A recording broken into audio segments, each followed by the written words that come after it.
Okay, so somebody in my comments asked if I could make one big chart that shows how the Kardashian Jenners are culty, televangelisty, why I call them the righteous Kimstones, and that's what this is. Bam, bam, bam, bam, the righteous Kimstones. So there's a lot to get to, so I'm just going to dive right into it. So we have Kris Jenner, who is the matriarch of the family. She's also the momager, so she knows what money is going in and out, most likely because she is booking a lot of these gigs and getting a percentage for herself. Kris Jenner is also the owner and head of the California Community Church. This is the church that most likely they are washing a lot of their money through. Kim has said that she tithes 10% of her income, but she does not disclose it. It's mostly to her mom's church, and she most likely gets that money back through Kris. There's a good chance of that. She also has her cousin Cece, who does a lot of weird grunt work for the family. She's the head of the Kardashian closet. She's selling a lot of the clothes that the girls have at double the price of what they usually are. Usually it's things that the girls might have been gifted for free that are double the price than they would be if you bought them flat out from the brand. And they're inflating the prices just because the Kardashian Jenners wore them. And then they say that they give a percentage back to the church. Anytime you hear the Kardashian Jenners talking about charity, there's a good chance that they are talking about this church, where they are putting money through to the church and most likely getting money out of the church, allegedly, by my speculation. So if we go over here real quick to Khloe and Kris are sharing a property line that they've removed, making their homes basically a compound because they have removed the property line and share that property. It's rumored that Kim is doing that with the property that Kanye bought across the street from her house. Allegedly, he's given her that property, or I don't know what's going on with it, but the word on the street is she wants to remove the property line between her house and that house to make a compound of her own. So this is probably something we're going to be seeing more of in the future with this family. Now, what makes Khloe culty is very interesting because she obviously has her issues with Tristan. She had her things with Lamar Odom.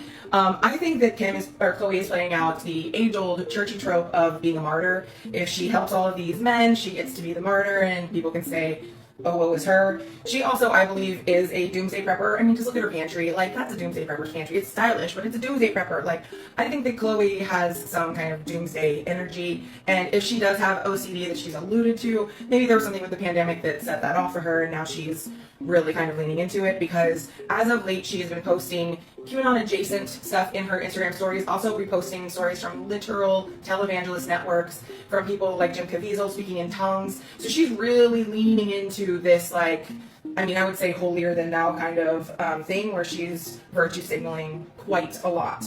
And then we go over to Kourtney, who obviously recently got married, has a lot of kids of her own, and she's very close with Chad Veach of Zoe Church. Chad Veach, I believe, could be like the Rasputin of this family, basically. He is a preacher who is the head of Zoe Church, the church he owns. He also really only has time to talk to celebrities. Like, he has a church full of celebrities that apparently he is texting all day, every day. Some of you have gone into my comments and said that he was your pastor or a youth pastor for you in Washington. And the word on the street is other people who were not celebrities have said, hey, can you officiate my wedding? Can you do this for us, that for us? And he was not interested, not going to do it. But he can fly to Italy to officiate Kourtney Kardashian's wedding. So who knows what's going on with that guy. I think we'll probably get a Hulu documentary about him in the next 2 to 3 years. Then if we move over just a second to Kanye, and then I'm going to get back to Rob. So Kanye is, let's take the musician out of it. He's a preacher who had aspirations of being a politician. He also owned the school Donda Academy, which ended up now has a lawsuit against it for having a lot of issues that sounded very culty at the root of it. Everybody had to eat the same thing. There was restrictive, like,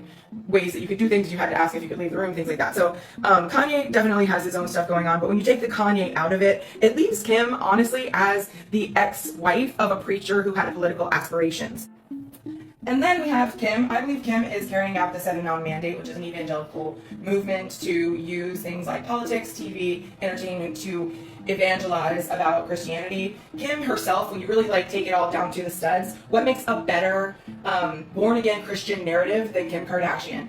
Born-again Christian preachers, when you think about them, they talk about their lowest point and then they talk about their highest point. So Kim, you can see her lowest point was her tape, and from there she's become a billionaire. She has all these kids with another celebrity. Her whole family is thriving. Like, what better way to evangelize about being a born-again Christian than the Kim Kardashian story, really? So I think she could potentially use that as a way to get into politics.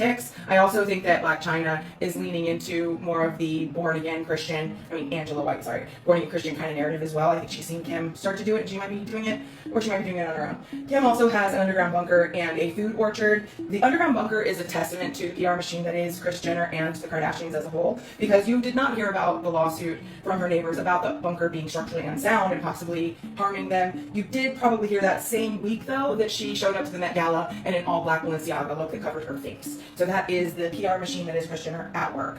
Then we have Kylie, the fake billionaire. Forbes has denounced Kylie as a billionaire. They have made 3 pieces of media that I found about her not being a billionaire. They have a podcast, a YouTube, and an article saying that the information that she gave them was basically falsified, that she inflated her numbers to sell her company, Kylie Cosmetics, to the larger entity, Coty. So she basically inflated numbers to make it look better on paper. I think that definitely has something to do with Kris, and I think the way that they move money around to make themselves billionaires on paper has a lot to do with something that we're not seeing behind the scenes, but I think it's happening. Then we have Kendall, who is spiritual, but she has connections to Hillsong, she has connections to Zoe Church, and herself, she said on the show, I think in season 2, that she has a doomsday health kind of thing going on, where she's really worried about her health, and I think was exacerbated by COVID. And then we have Rob, that has been rumored to be exiled because he wasn't hot enough to be on the show from Kim, basically. That's the rumor that Kim didn't think he fit in with the aesthetic anymore, and she didn't like everything going on with China, so she kind of cast him out, allegedly. But I think that that's kind of a American Horror Story kind of funny scenario, that they made Rob like the outcast brother that they keep in the basement. And there's rumors that he's religious, but I haven't been able to find anything on my own, so who knows. So that is basically the sum up. I think I've taken up too much time already, so that's it.